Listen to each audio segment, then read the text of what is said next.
Oke guys, jadi hari ini kita bakalan bahas saham Astra dengan kode ASII. Nah, kenapa kok kita bakalan bahas Astra hari ini? Karena Astra juga hari ini baru saja merilis laporan keuangan. Dan laporannya bisa dibilang melampaui ekspektasi para investor. Ya, seperti yang kalian lihat di berita-berita, seharusnya di bulan Desember ataupun di bulan Januari kemarin, kita tuh banyak melihat bahwa penjualan mobil turun.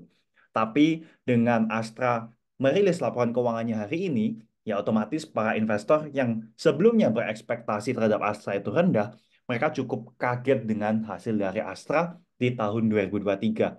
Dan inilah 5 pos yang berhasil dorong laba bersih Astra hingga tumbuh double digit di tahun 2023. Sama satu hal, kenapa kok Astra ini menarik buat kita bahas? Karena harga saham Astra tuh eh, lagi murah juga enggak lah. Lagi di bawah rata-rata lah ya, let's say. Jadi apakah layak untuk dibeli apa enggak? Kita akan bahas kelebihan dan kekurangannya hari ini. Oke guys, jadi di sini kita bisa lihat ya bahwa Astra itu mendapatkan profit ya pertumbuhan laba bersihnya itu mencapai 16,91% year on year. Oke, year on year. Jadi bisa dibilang ini tumbuh 17% dari tahun 2022. Kalau saya baca, sebenarnya kalau kita mau bandingkan secara kuartal on kuartal, sebenarnya turun guys. Jadi bisa dibilang kuartal 3 itu lebih bagus daripada kuartal 4 kemarin. Cuma minusnya itu cuma kecil, minus 1%-an. Kayak gitu. Nah, kalian bisa lihat di sini, ya ini adalah laporan dari Astra. Karena Astra ini kan bukan cuma fokus jualan otomotif. Tapi kalian bisa lihat Astra itu tuh terbagi menjadi beberapa sektor. Ya, ada jasa keuangan, ada alat berat tuh UNTR. Ada agribisnis, infrastruktur, teknologi informasi, hingga properti. Di sini, kita bisa melihat bahwa tiga segmen usaha utama yang mendukung laba bersihnya, yang pasti pertama yaitu otomotifnya, dan yang kedua di jasa keuangan, dan alat berat, guys. Nah, oke. Kita lanjut. Nah, pos keuangan apa aja sih yang membuat laba bersih Astra ini naik? Ya, jadi seperti yang kalian bisa lihat di sini, kita udah bikinin kotak merah. Ya, jadi sebenarnya pendapatan bersihnya memang bertumbuh. Ya, dari tahun 2022 ke 2023 itu memang ada pertumbuhan. Tapi gak cuma itu, guys. Kalian bisa lihat ya, secara beban penjualan dia juga berkurang daripada tahun 2022. Kemudian kita juga bisa lihat penghasilan bunga itu juga naik mencapai 20% ya daripada tahun sebelumnya. Kemudian yang ketiga, nah penurunan kerugian atas penyesuaian nilai wajar investasi Goto dan Hill bisa dikatakan berkurang juga ya. Ya, ini berkurangnya lumayan dari sebelumnya ini 1,54 triliun ya menjadi 159 miliar guys ya. Angkanya mind blown banget lah. Dari triliun ke miliar udah. Kemudian dan keempat yaitu penghasilan lain-lain ya. Penghasilan lain-lainnya juga bertumbuh dan yang terakhir yaitu kenaikan bagian atas hasil bersih Ventura bersama sebesar 23%. Nah, ini secara fundamental, secara laporan keuangan. Kita bisa lihat bahwa ya good ya. Dengan suatu perusahaan itu bisa secara tahunan labanya itu bisa terus bertumbuh, itu udah salah satu good bisa dibilang salah satu apa sih namanya? Poin yang tercentang gitu loh. Bahwa emiten itu sehat. Kayak gitu. Nah, tapi secara teknikal gimana nih? Apakah sudah waktunya untuk beli saham Astra atau belum? Kita langsung masuk di chart, guys. Nah, di sini kita juga udah bukain ya chart dari saham Astra.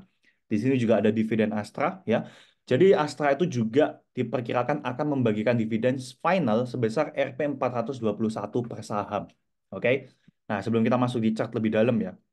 421 per saham, kalau misalnya hari ini closingnya di 5225 dan kalian beli, maka kalau memang beneran di 421 per saham, kalian itu akan dapetin dividen yield sebesar 8%. Ya, kalau kalian belinya di 5225 ini. Oke? Nah, kita akan bahas dulu nih. Astra ini kan kelihatan dari tahun 2022 pertengahan sampai hari ini tuh trennya turun nih. Ya kan? Trennya turun. Atau kita tarik lebih jauh. 2020 paling parah lah. 2020 paling parah. Kita coba tarik ya. Sebenarnya tren dari saham Astra itu pergerakannya di sana-sana aja. Jadi kita akan coba ganti ke monthly chart dan kalian bisa lihat. Ya, kalian bisa lihat di sini. Sebenarnya Astra itu pergerakannya paling tinggi itu ya dia mencapainya di 8950 dan rata-ratanya dia itu bergerak di area ini. Nah, kata-katanya dia bergerak di area ini. Jadi overall, sebelum Astra turun di bawah 5, sorry, sebelum turun di bawah 4770, sebenarnya dia masih tergolong dalam sideways trend, guys.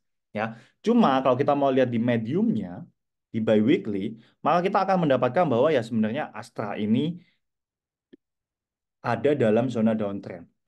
Oke, dia berada dalam satu zona downtrend di sini. Dan selama dia belum bisa melewati zona downtrend di sini, maka akan agak berat buat naik. Oke, itu buat sisi atas dan sisi bawahnya di sini. Nah, di sisi lain kita juga bisa melihat bahwa area 4770 yang tadi kita sebutin ini tuh adalah salah satu strong support dari Astra. Nah, kalian bisa lihat, kita balikin di daily. Ya, kita balikin di daily. Nah, kalian bisa lihat ya, setiap kali Astra mencoba untuk melewati trendline yang garis diagonal miring ke bawah ini, dia selalu gagal. Di sini gagal, di sini gagal, di sini juga mau sampai aja enggak udah turun lagi. Dan di mana sih titik support dari Astra?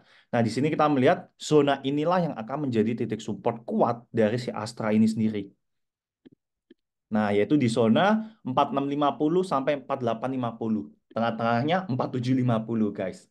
Nah, jadi kalau kalian mau dapetin best buy dari Astra saat ini, sebenarnya posisi terbaik itu berada di sekitar 4650 sampai 4850.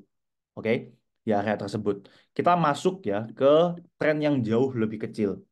Ya, kita masuk ke tren yang jauh lebih kecil. Kita akan ambil di sini. Oke, sorry, sorry. Eh sebelumnya kita akan coba ambil tren yang lebih kecil ya tadi ya. Ini kan di sini. Nah, tadi saya sempat pakai Fibonacci, ya, pakai tren yang berada di sini. Ini tuh cocok banget di sini lah, ya. Oke, wait. Tadi saya sempat cobain dan itu cocok banget, guys.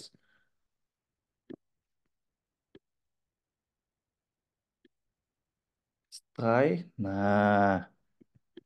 Nah, kalau pakai Fibonacci di sini, ya guys, kalian bisa lihat nih. Wah, kegeser. Nah, aman-aman. Nah, kalau kalian pakai Fibonacci di sini, kalian juga bisa lihat, ya.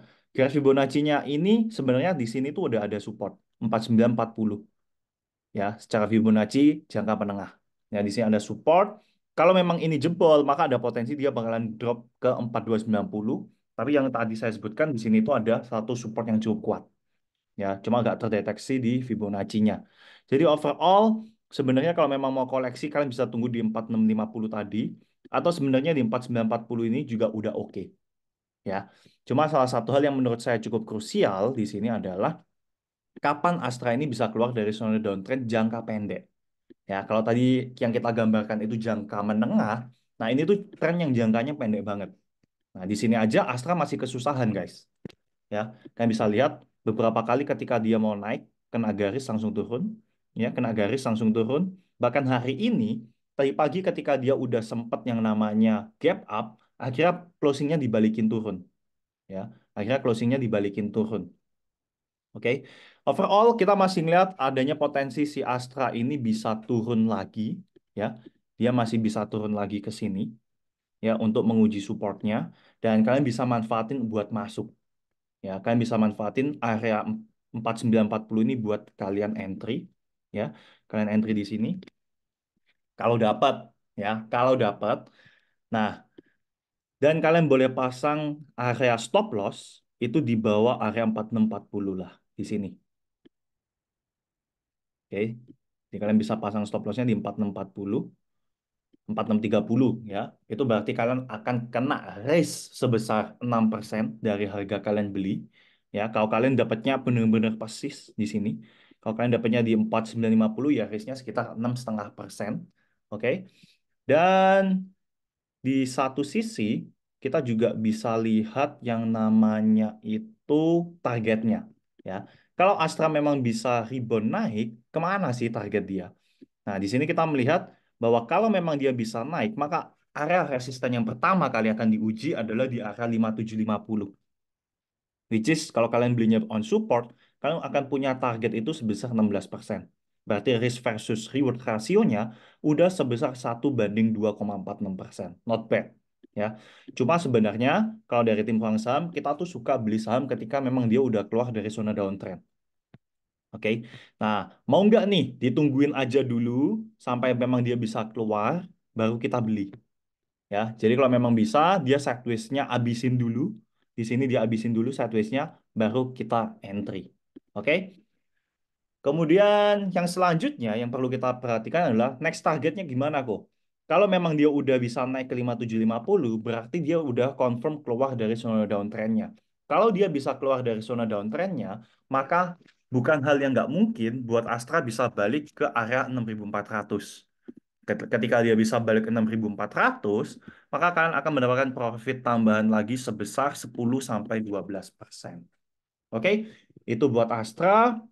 Overall menurut kita saat ini support di 4920 ya, 4920 ini udah cukup oke. Kalau memang turun sampai menjebol di bawah 4640, which is di bawah ini, baru kita saranin buat out. Kenapa? Karena secara Fibo nanti takutnya dia bakalan turun lanjut sampai 4200-an. Nah, ini udah mulai parah ya. Kalian bisa lihat secara risk and reward-nya udah jelek banget kayak gitu. Oke, jadi ini adalah pandangan tim Huang Saham mengenai Astra dan tentu saja ini disclaimer. Jadi keputusan jual ataupun beli itu tetap di tangan teman-teman. Dan buat kalian yang masih punya pertanyaan, jangan lupa kalian bisa komen di kolom komentar. Dan buat kalian yang merasa video ini bermanfaat, jangan lupa like, subscribe, dan share ke teman kalian. Thank you for watching. See you on the next video.